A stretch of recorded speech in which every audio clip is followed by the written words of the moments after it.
Hi, I am Dr. Theresa Rambaran. I'm a postdoctoral fellow within the Department of Public Health and Clinical Medicine at Umeå University in Sweden.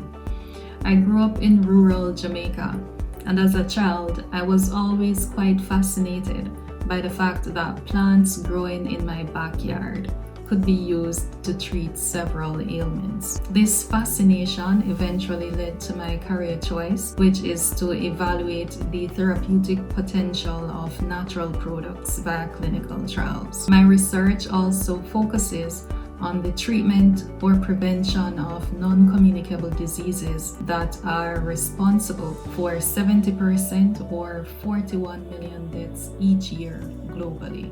The ability to use these natural resources that we are blessed with to treat some of the deadliest diseases known to mankind is exactly why I am fascinated by this area of science. On this, the International Day of Women and Girls in Science, I want us to remember women who have overcome numerous challenges in order to make significant contributions in the field of science. Physicists such as Marie Curie, whose work led to the development of radiotherapy that is used in cancer treatment.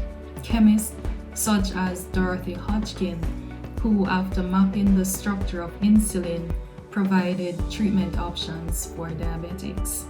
Mathematician and computer scientist Grace Hopper, who made modern-day computing what it is.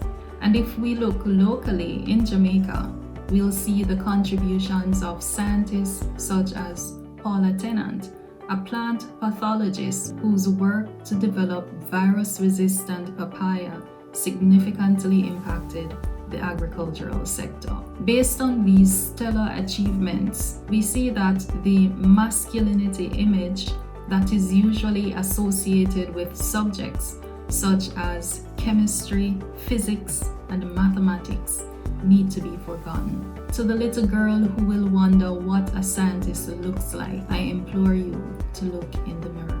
Deliberate efforts are needed to increase the number of women and girls in science. In an effort to contribute towards this mission, I have started a non-profit organization, ACLaS, which is intended to serve as a directory of women scientists in Jamaica. The organization supports the collaboration between scientists and also provides a mentorship platform for girls with an interest in science. Allow no one to rob you of your curiosity, neither your creativity. Take your place in science.